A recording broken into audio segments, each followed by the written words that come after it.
Thanks for visiting today, and if you're new, welcome. Please like and subscribe. This is beautiful little Snow, who has joined me for Poetry Tuesday. And if you want any more information about little Snow, you can just contact me on Instagram or whatever. And of course, my email is always in the description. I just adore this little one. I told you before how soft she feels. I think it was Bear Pie. I got this one, and Sylvina, I think is her own name, and the correspondence with her was wonderful, and she's a fantastic artist. And I just sent one there to beautiful Melanie for her daughter, Ariel. I don't know whether she got it or not yet, and I know Julie was asking about this one, so I can give you information and emails and links and whatever you need. She looks more like a little lamb today, guys, because her ears are down. Now this gorgeous little set, the booties at the top. You probably saw those before. I got those knitted on Facebook, Kay McDermott. She's absolutely amazing. And I just contacted her yesterday because she's going to do me some stuff for Dream. And the beautiful little lemon dress. I couldn't wear the dress to match the set because it would have been too big. But this little dress fitted perfectly, and I was so delighted to find it. And that was a gift from Jenna. She's from Fermanagh. Jenny's Crafty Creations. I'm sure if you type that in, you'll find her, but I'm almost sure her name is different at the moment. So hi Jenna, if you're watching. So yeah, we got Snow changed out of her Halloween costume, and I have most of them changed now. I just have to do Stormy today, Lyra, Amara. Yeah, that'll be it. I think this is a bit crooked, guys. Anyway, guys, this is not actually a poem today, it's a story. But I didn't have any poems wrote, and I want to put this in my book anyway. It's called Cherished Memories of Chloe. And I had to actually do this for my English exam when I went back to school at 37. I got higher English, I got put into that group. And I got a B+, which I was quite proud of. But the Chloe in this is obviously, it's me, but you had to change the names. And this is only the first draft. You know the way you have to hand them into the teacher, then she might give you some advice, or she might say oh, you need to elaborate the ending or something like that. So this is the first draft. From the moment Chloe was born, her mother was her protector. Firstly, from a 1-year-old, frightened, resentful sister, who having just been shown her new baby sister, decided to distribute a sharp slap to her face in welcome. She was just about to administer a second wallop when Chloe screamed in horror at such a rude awakening to the world, and her mother came to the rescue. She touched Chloe's face with her soft fingers, and suddenly she was Chloe's god, her life's substance. She was there when Chloe was afraid of the dark. She miraculously appeared when Chloe hollered at her visiting monsters in the cupboard. She was her teacher, her instructor of many lessons. She was simply always there. Chloe was the tender age of 4, when what was to her a prodigious mishap occurred. She was in the backyard playing a game of spotlight with her brothers and sisters. There were trees, dense bushes, and cubbyholes aplenty to hide in. There was also the shed down at the very bottom of the garden.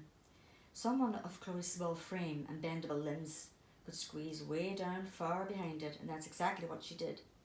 It was so dark, even with the speckled sky, bright yellow moon above her.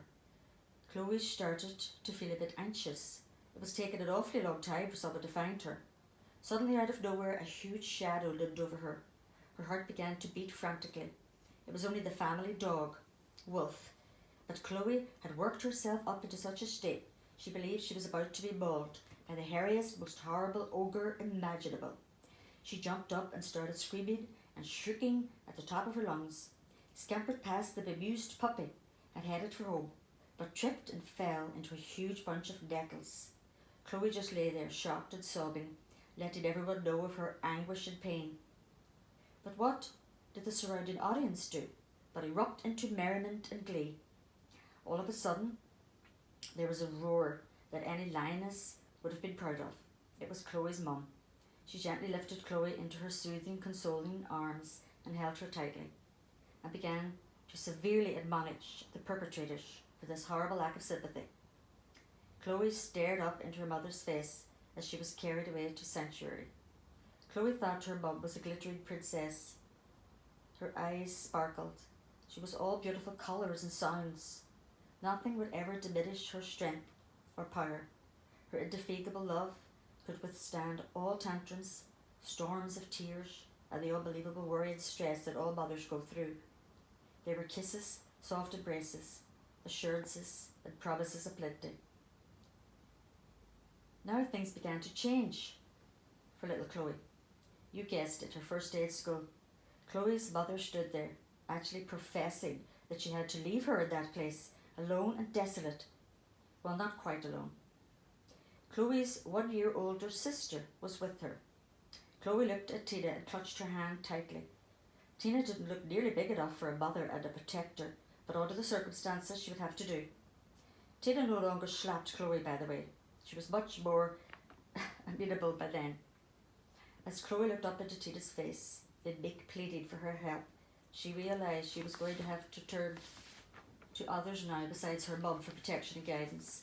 Obviously there were things Chloe was going to have to do without her mother, but on the first day at school she resolutely refused to walk into that classroom alone. So she clasped her sister's hand and cried and wailed until someone finally relented and let her stay with Tina in her class. This was supposed to continue for a few days, but it was at least 4 years before they finally separated Chloe and her sister. When Chloe was just 13, she had a most horrible accident, rendering her in hospital, laying flat on her back for 7 weeks. Chloe's mum had to travel a considerable, trying distance every single day by train to be with her. Chloe had a broken neck and was in traction. She was extremely demanding of her family and her mum in particular.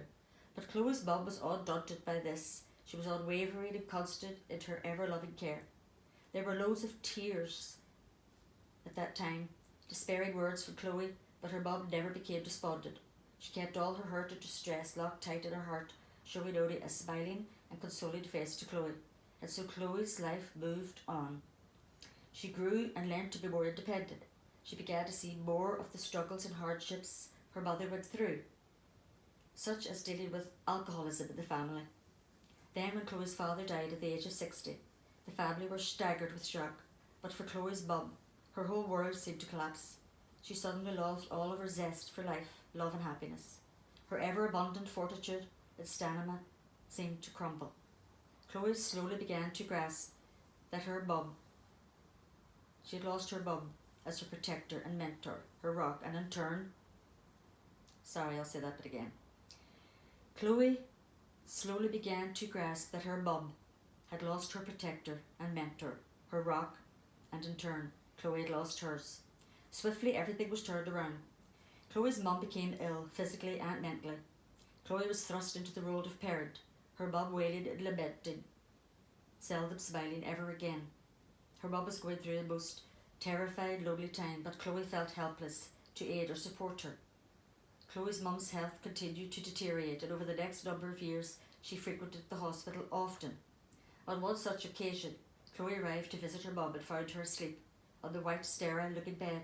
She sat down quietly beside her, wanting not to perturb her, when suddenly her mum reached out and grasped Chloe's hand. She looked at Chloe deploringly and pleaded for Chloe to pray for her to die. Chloe was appalled and dismayed at her mother's words.